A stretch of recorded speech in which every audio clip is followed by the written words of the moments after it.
السلام عليكم ورحمة الله وبركاته أصحابتي soo dhawaada maalmahan sida la socoteen waxaan noo socday muxaadaradii Ansaaru Sunna afarta maalmood videoga hadda marka aan cod ka saarayo waa maalinka saddexaad oo muxaadarada noo socotay laakiin dhowr maalin aan soo duubay laakiin jaanisba uma helin inaan soo geliyo marka hadda breega ku jirnaa video codka ka xiray dadka qaar ay imaad sida u jeedeen qaarna kuraasta way banaan tahay sida arkayseen breega aadnay duhur la soo dukanayo waa la soo qadeynayay waa la soo laabtay 7 saac iyo bar waa saak loo imaaday duhur la aaday haddana waa la imaaday wadaadada maqan hadda marka way soo qadeynayaan markaas la isku soo laabanaa videoga meeshan codka ka xiran ma fahanteen dadka buuqaayay wadaadada wali ma imaanin marka kiskisa aan u soo duubay waa dareemi kartaa muxaadarada oo dhan ma duubi kari sidoo kale anis duhur kale aadi jiray inta badan maxaa la dhihi jiray subaxii waxaan aadaa dugsi madrasa aadaa ana qaybtana lama fasaxin dugsiga qaybta taxfiidka waa la fasaxay madrasada laakiin qaybta dumarka lama fasaxin subaxii dugsiga ii jiray marka duhurka marka la dukada la aadi jiray ma fahanteen maalin dugsiga u gambiya ma fahanteen hadda saako kale waa u gambiyay waxaan aaday muxaadarada hal saac iyo bar subaxnimo aan guriga ka tagay duhurkii imaaday marka duhurka marka guriga imaaday ma ku laabanin muxaadarada ma u laabanin madaxa ay xanuunay sidoo kale jaanis aan videoyada ku editan gareeyaan buwaayay subaxina madrasa aada duhurkii saa muxaadarada u aad 12 saac 5 laga soo baxaa muxaadarada sida ogtiin habeenkiina 10 diyaarsi waxba iska galaa marka jaanis aan videoyada idinkugu soo editan garay idinkugu soo geliyaa waayay marka hadda waa iska joogay 8 saac muxaadarada kuma laabanin marka wadaadada imaanaya waa inoo markii ay bilaabato muxaadarada insha Allah ila socda insha Allah idinkana ka faa'iideysta inta joogto way joogtaa reer Nairobi inta badan way joogaan muxaadarada way la socdaan laakiin inta ka maqan insha Allah idinkana YouTube-yada ka fiirsada ka faa'iideysta insha Allah dhowr maalin aan soo duubay laakiin videoyada hadda 2 maalin camal videoyada isku soo xiray wali qaar badan dhiman hadii dhowr maalin noqoto waa idin soo gelinaa videoyada insha Allah hadii aan hal maalin ka dhigano ila arki doontaa insha Allah ila socda insha Allah ابو هوي معان ابو معان ابو يعني هذا لا افكار اما لقطه كيف خطبه maxaa qalbiga hooyada maanta farax gelin kara maxay ku farxi kartaa maanta maxay ku farxi kartaa maxay raalli ku noqon kartaa xoolo aan siiyo ma war fiican oo aan usoo sheego ma xaj iyo cumro aan geeyo ma cid ay jeceshahay oo ay wax ku salabraysato oo aan siiyo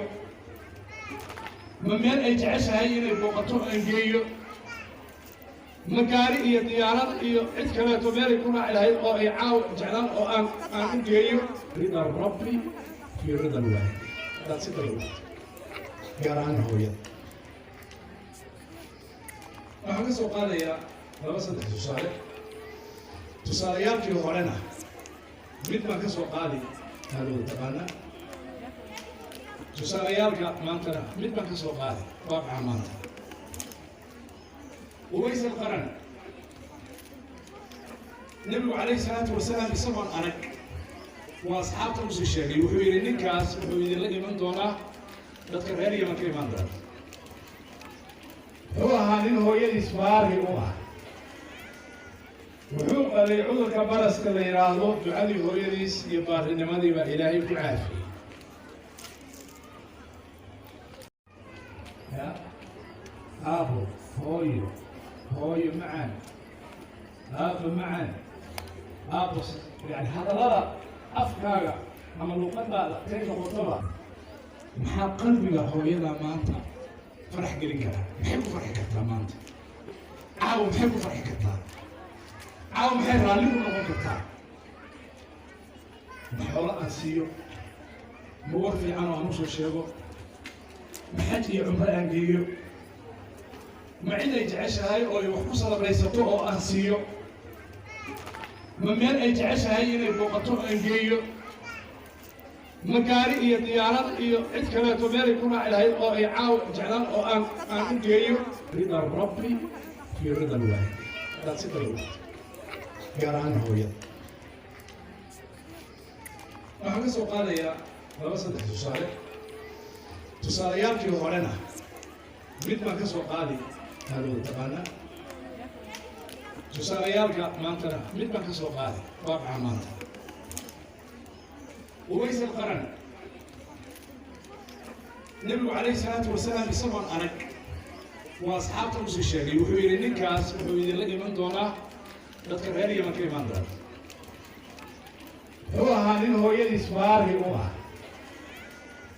wuxuu qalay cudurka baraska la yidhaahdo ducadii hooyadiis iyo baarinimadii baa ilaahay ku caafiyey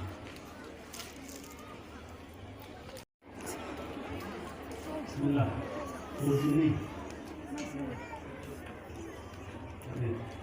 did you read about Islam or somebody invited you to Islam?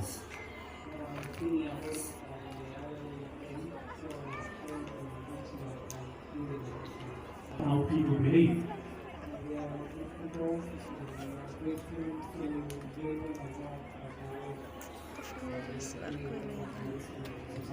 Inshallah, Dr. Hamad Adari would say the Sahad and say Rasulullah sallallahu alayhi wa sallam. What we hear in Arabic is that there's no deity worthy of worship except Allah subhanahu wa ta'ala. The golden opportunity that you have in your hand today, unlike others who are sitting here, thousands of people who gather around here, you have a very different golden opportunity. They don't have it. You're like a newly born baby. No sins at all in your past. You don't have any sin at all. Which means that from now on, Allah is pleased with you. God is pleased with you. So from now on, what you work on is studying about Islam. So what we have been taught, there is only one God to be worshipped. People of Christmas, which actually is a translation of the existence of other gods beside of Allah. These have nothing to do with Islam. There is only one God we worship, and there is our Prophet Muhammad sallallahu alaihi wasallam who conveyed the message. We love Jesus. He's one of the prophets. Allah subhanahu wa ta'ala inspired him to the people. So from now on, it's study about Islam. Welcome to Islam. Thank you. I'm really happy to join the Muslim community. We are Muslims, so I want a Muslim name. MashaAllah, do you think that you Muslim? Amen. MashaAllah. Very beautiful. So you have chosen the name of a prophet. So we hope that you behave the same of the Prophet sallallahu alaihi wasallam. إلى سبحانه وتعالى بركة إن شاء الله. وجدت مؤتمرك كينيا معها إن وتارجت جرينيو. تقدر معركتي جالية الصومالية حتى ذلك كله بجسنا هذا الطلبون باسوا إسلامي ولكهري وحسكم بيمشن ضد باسوا إسلامي إن طلبوا صبري. الدعوات اللي بين كتير وأتقن كان. أنا ما قلت أقنعه. جزاك الله خير. الآن أرحب بي. إن وحلقينه ولما تطلع لعقي كان جور ما لعقي كتير يدي الله هيدا اللي يبدعيه إلهي خير سيو لكن لعق واحد يكيننا from now at the moment شلت يا اللي يكينن وحكاشة مرضو معايا لي مؤتمر كأجماع نتلقلين بلنتنا هاي لعق ما قرنينا إن لعق إنما يعني لعق لك كم قرية هالكان سيئين وده مرين ونقول وحشلنا أنفق خبرنا مرة ninkii raba inuu dadka wax gaarsiiyo raashin iyo maxay ahayd kitaabo quraan marka aan raashinka siinayno kitaabkaan ugu darayna marka berito insha Allah tabaaraka wa taala saddex gaari waa halka la rabaa in laga buuxiyo oo dadka la geeyo insha Allah muhaadarada waxay noo bilaabay Sheekh Mustafa Haji Ismail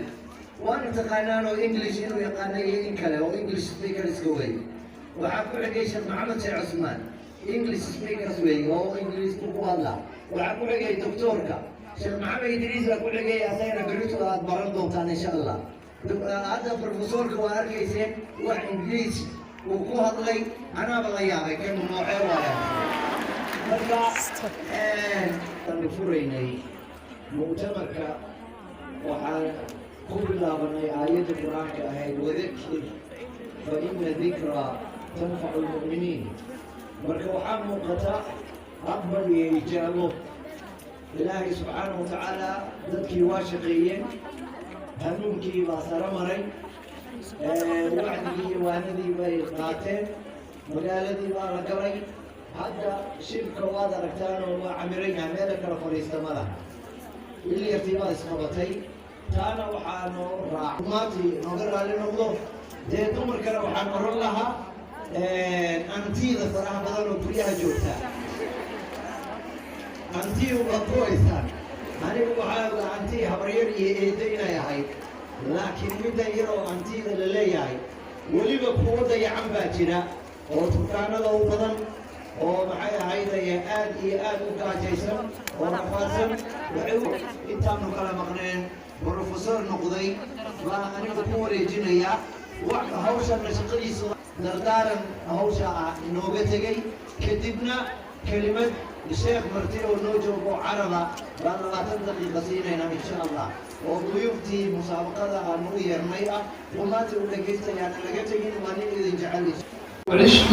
باقي حياتي معكم فأنا أشهد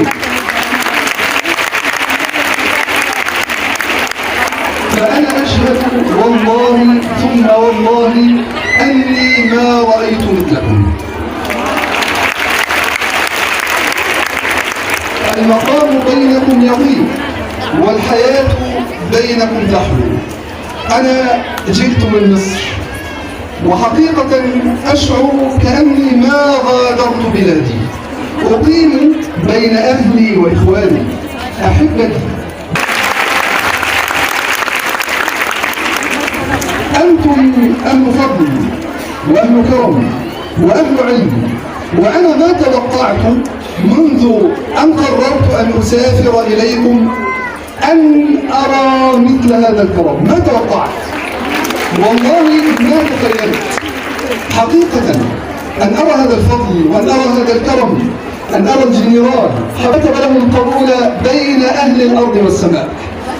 أن أرى الأفاضل والأكارم أخي عبد الولي الذي يعني يهاتفني منذ زمن وكأنه ولد معي في نفسي أحبكم في الله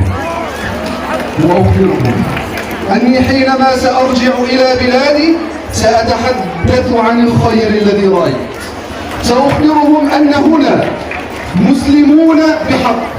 أهل فضل وأهل كرم وأهل علم يحب بعضهم بعضا ويعذر بعضهم بعضا يتكاتف بعضهم مع بعض يكرمون كبيرهم ويحترمونه وكذلك يحبون صغيرهم وينذرونه بحق